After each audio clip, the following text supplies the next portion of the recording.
now to yield the floor to Abdullahi Hamud Mohammed and kindly ask him to hold his presentation.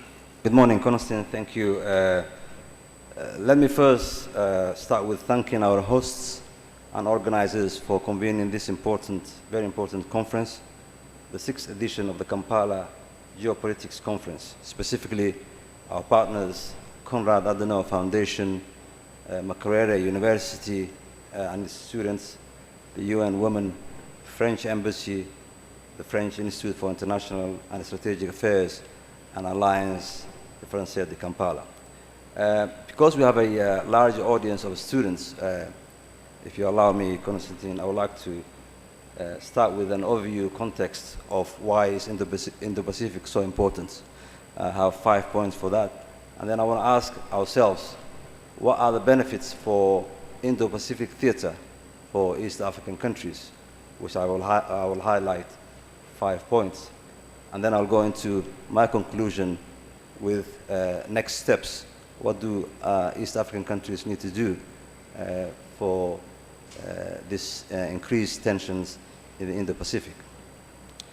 Traditionally, the Indo-Pacific term refers to the vast region, as been mentioned before, encompassing the Indian Ocean and Western and Central Pacific Ocean, and is often used in a geopolitical and a strategic context, highlighting the interconnectedness of the Indian and the Pacific Oceans and the major powers that have interests in the region. In recent years, Constantine, you mentioned, though East Africa is geographically located on the eastern coast of the African continent, it has increasingly been considered as part of the broader Indo-Pacific theater. This expanded view of the Indo-Pacific recognizes the significant maritime and strategic linkages between the Indian Ocean and the Pacific Ocean. East Africa and Indo-Pacific geopolitics have become increasingly interlinked due to several factors, including economic growth, strategic location, and geopolitical competition among major powers, mainly the USA and China, but also includes countries like Australia, Japan, India, South Korea, and even the EU powers, France, UK, Germany, and the Netherlands.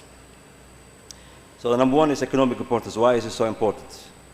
Both East Africa and the Pacific region are witnessing a rapid economic growth and emerging as significant global hubs. East African countries such as Tanzania, Kenya, and Ethiopia are experiencing substantial infrastructure development, attracting foreign investment, and becoming important trade partners. Similarly, the Indo-Pacific region, which includes countries like India, China, Japan, and Australia, hold major economic potential due to its large consumer markets, manufacturing capabilities, and access to trade routes. Number two, resource wealth. Both East Africa and Indo-Pacific regions are rich in natural resources. East Africa has significant deposits of minerals, including oil, gas, gold, copper, coal, and fisheries. The Indo-Pacific region as well is known for its abundant reserves of fossil fuels, rare earth minerals, and as well as fisheries. This is a very important point. The exploitation and control of these resources have geopolitical implications, as they attract the interest of major powers and may lead to disputes over ownership and access. Number three, geostrategic significance. Both regions occupy vital geopolitical positions. East Africa, especially Somalia, and when I say Somalia, I mean all the Somali coast, making it crucial maritime for global trade. Numerous straits and choke points, including the Strait of Hormuz, Malacca Strait, and South China Sea, carries immense strategic importance due to its role in international maritime trade and energy transportation. Number four, geopolitical competition. East Africa and Indo-Pacific regions have become arenas for geopolitical competition among major powers. China has been heavily involved in East Africa infrastructure projects as part of its Belt and Road Initiative. This has raised concerns among other powers, including the States and India, leading to increased engagement and competition. In the Indo-Pacific, there's a growing competition between China and the United States for influence, particularly in the South China Sea, where territorial disputes and freedom of navigation issues have heightened tensions. Security concerns. Both regions face security challenges that impact their geopolitics. East Africa has grappled with issues such as piracy of the coast of Somalia, which now have subsided, terrorism, and regional conflicts and instability. In the Indo-Pacific, territorial disputes such as those involving the South China Sea have raised concerns about potential military escalations and disruption to maritime trade routes. So having seen what the overview is, what is the benefit for East African to be part of the trade Pacific and can benefit the Indo-Pacific trade? East Africa, with its strategic location along the Indian Ocean, can leverage its geographical advantage to tap into this increasing trade volume and enhance its economic development. East Africa has the potential to benefit from Indo-Pacific trade in several ways. Number one, trade and investment opportunities. East African countries can explore new trade and investment opportunities with Indo-Pacific nations. The region's growing middle consumer demand presents a market for infrastructure development, including ports, railways, to facilitate and connectivity. East African nations can collaborate with Indo-Pacific countries to develop port facilities, logistic hubs, and transportation networks, which can enhance trade capabilities and make them attractive for transshipment and regional trade. Number three, maritime security cooperation. Enhanced trade in the region necessitates a secure maritime routes and environment. East African countries can collaborate with Indo-Pacific nations to strengthen maritime security, combat piracy, and ensure the safety of the sea routes. The participating in joint maritime exercises, information sharing, and capacity building initiatives, East Africa can contribute to a secure and stable maritime environment, which will benefit trade and economic activities in the region. Number four, blue economy development. Both regions are rich in marine resources and offer significant potential for the development of the blue economy.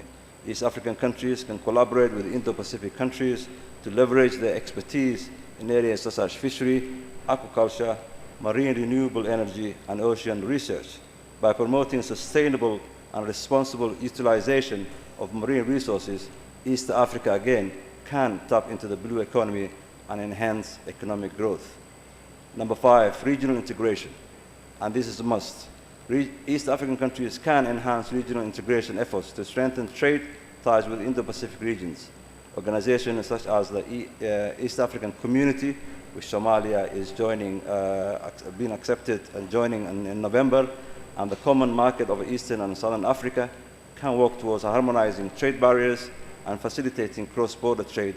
By promoting regional integration, East Africa can again create a larger market and attract more investment from Indo-Pacific countries and the superpowers vying for domination of the trade routes. What are my three points of recommendation? East African countries need to come up with a common strategy. I'm not advocating for a specific country. Now, actually, for East African countries to be successful on this arena, going solo is not, my opinion, is not the option. I think East African countries need to establish and set up a common strategy and common vision in order to take full advantage of investments and trade volume increases of the region. Number two, East African countries also need to strengthen their democratization and good governance processes. The degree of democratization within the region differs widely, and there's a strong need for rule and law and order-based society which guarantees copyright and protection of private investments. Number three, Somalia. Somalia has the potential to benefit from such investments, as it faces almost 3,000 and above kilometers of Indian Ocean, has the potential to benefit substantially, and can take advantage for this. The war efforts that has been going on in Somalia now, which has been led by the president of Somalia, Hassan Sheikh Mahmoud, fighting Al-Shabaab, has started bearing fruits. And now Somalia has liberated close to 500 kilometers of territories that previously been held by Al-Shabaab. And we are confident that that war will subside completely in terms of the security. And the second phase of the war, when it starts in Jubaland and southwest states, we are confident that that war will bring a lot of fruits to Somalia. We are confident. So Somalia as a country, and the nations that are near Somalia, East African countries, Tanzania, Kenya, Somaliland, Djibouti, Uganda, will all benefit from a stable regions where we are working as a one nation rather than actually going onto a separate context onto the Indo-Pacific. Thank you.